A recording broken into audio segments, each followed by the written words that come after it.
salah satunya adalah untuk dipentaskan. Oke, kemudian ciri-ciri drama. Yang pertama,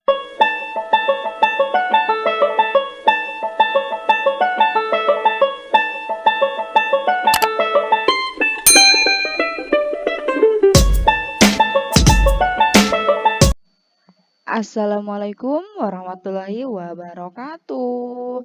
Hai anak-anak, jumpa lagi dalam pelajaran Bahasa Indonesia. Gimana kabar kalian hari ini? Semoga kalian selalu dalam keadaan sehat ya. Oke, sebelum memulai pembelajaran, jangan lupa berdoa terlebih dahulu. Nah, materi yang akan kita pelajari hari ini yaitu tentang drama-drama kehidupan atau tentang teks drama. Nah, dalam bab teks drama atau drama-drama kehidupan ada 4 subbab yang akan kita pelajari. Yang pertama yaitu mendalami unsur-unsur drama. Kemudian yang kedua, menafsirkan kembali isi drama. Yang ketiga, menelaah struktur dan kaidah kebahasaan teks drama. Dan yang terakhir, menulis teks drama. Oke, selanjutnya. Pengertian teks drama. Teks drama adalah teks yang menggambarkan kehidupan dan watak manusia melalui tingkah laku atau akting yang dipentaskan. Drama juga diartikan sebagai karya seni yang dipentaskan. Nah, jadi dapat disimpulkan kalau teks drama itu ada teks yang menggambarkan kehidupan dan watak manusia melalui akting yang dipentaskan. Dan tujuan drama salah satunya adalah untuk dipentaskan. Oke, kemudian ciri-ciri drama. Yang pertama berupa cerita. Yang kedua, berbentuk dialog. Dan yang ketiga, bertujuan untuk dipentaskan. Sampai di sini kalian sudah paham? Oke, kalau sudah paham kita lanjut ke materi selanjutnya, yaitu tentang istilah-istilah drama tradisional. Yang pertama, sandiwara. Sandiwara berasal dari bahasa Jawa yang kata sandi yang berarti rahasia dan wara yang berarti pengajaran. Kemudian yang kedua, lakon. Lakon ini memiliki beberapa kemungkinan arti. Yang pertama, bisa berarti cerita yang dimainkan dalam drama, wayang, atau film. Arti yang kedua, karangan yang berupa cerita sandiwara, dan arti yang ketiga, perbuatan, kejadian, dan juga peristiwa. Oke, kemudian istilah yang ketiga yaitu ada tonil. Tonil berasal dari bahasa Belanda, tonil, artinya pertunjukan. Oke, yang keempat, sendratari. Sendratari itu merupakan kepanjangan dari seni drama dan tari.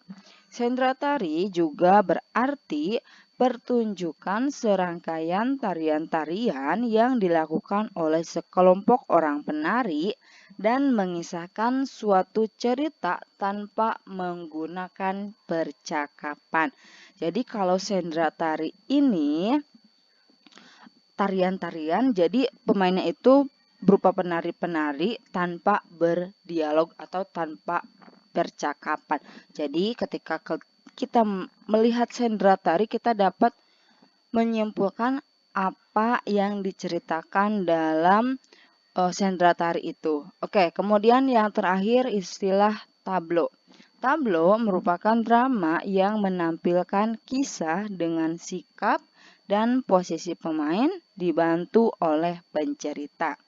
Pemain-pemain tablo tidak berdialog. Sama ya antara sendratari dan juga tablo, pemainnya itu tidak berdialog. Nah, tapi yang berbeda itu kalau sendratari pemainnya itu adalah sekelompok penari, sedangkan tablo adalah pemain yang biasa. Ya. Oke, sampai di sini kalian paham? Oke, kalau sudah paham kita lanjut. Unsur-unsur drama. Nah, selain tema dan juga amanat, drama itu dibentuk oleh unsur-unsur. Yang pertama, alur. Alur yaitu rangkaian peristiwa dan konflik yang menggerakkan jalan cerita. Alur itu mencakup pengenalan cerita, konflik awal, perkembangan konflik, dan penyelesaian. Kemudian yang kedua, penokohan. Penokohan merupakan cara pengarang menggambarkan karakter tokoh. Tokoh terbagi menjadi dua. Yang pertama tokoh utama dan yang kedua itu tokoh pembantu. Tokoh utama adalah tokoh yang menjadi sentral cerita dalam pementasan drama. Sedangkan tokoh pembantu adalah tokoh yang dilibatkan atau dimunculkan untuk mendukung jalan cerita dan memiliki kaitan dengan tokoh utama. Ciri-ciri tokoh utama itu ada 4. Yang pertama, paling sering muncul dalam setiap adegan. Kemudian yang kedua, menjadi sentral atau pusat perhatian tokoh-tokoh yang lain. Ciri yang ketiga, kejadian-kejadian yang melibatkan tokoh lain selalu dapat dihubungkan dengan peran tokoh utama. Dan ciri yang keempat yaitu dialog-dialog yang dilibatkan tokoh-tokoh lain selalu berkaitan dengan peran tokoh utama.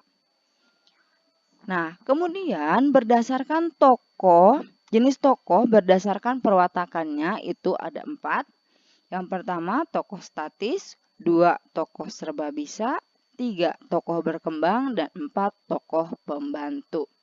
Yang pertama tokoh statis, yaitu tokoh yang tidak mengalami perubahan karakter dari awal hingga akhir cerita.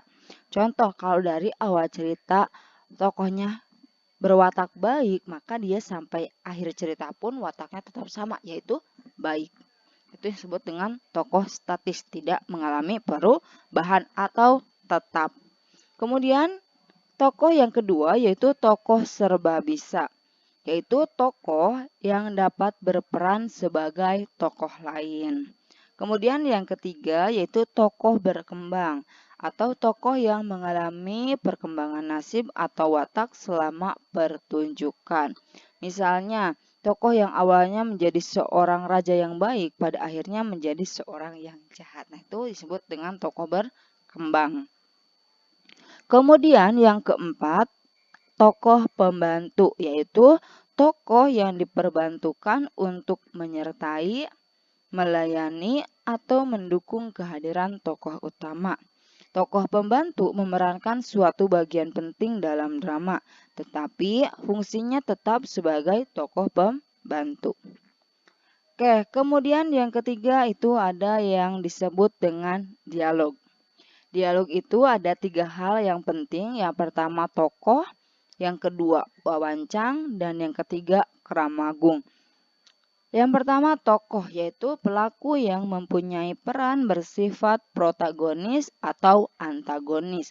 Nah, di sini ada contoh ya. Nah, tokoh-tokohnya itu ada nelayan, istri nelayan, pengembara, kemudian ada Pangeran Arthur. Nah, bisa dilihat ya di tanda panah. Kemudian yang kedua itu wawancang, yaitu dialog yang diucapkan oleh tokoh. Nah, sama ya di sini juga sudah Ibu berikan contoh dialog. Kemudian yang ketiga yang disebut kramagung, yaitu petunjuk perilaku, tindakan, atau perbuatan yang harus dilakukan oleh tokoh. Biasanya dituliskan dalam tanda kurung dan dicetak miring. Nah, sama ya di sini juga sudah Ibu kasih contoh. Sampai di sini kalian paham? Oke, kalau sudah paham kita lanjut ke materi selanjutnya yaitu tentang latar. Latar adalah keterangan ruang dan juga waktu. Dapat dinyatakan pada percakapan para tokohnya, tata panggung, ataupun tata cahaya. Kemudian yang terakhir, bahasa, yaitu merupakan media komunikasi antar tokoh.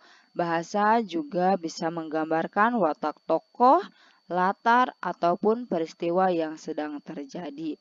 Nah, apabila disajikan dalam bentuk pementasan, drama itu memiliki unsur lainnya seperti sarana pementasan. Contoh sarana pementasan itu meliputi panggung, kostum, pencahayaan, dan tata suara. Sampai di sini kalian sudah paham? Oke, kalau sudah paham atau ada yang ingin ditanyakan, silahkan tuliskan di dalam kolom komentar. Nah, sekian untuk materi pembelajaran hari ini. Terima kasih. Assalamualaikum warahmatullahi wabarakatuh.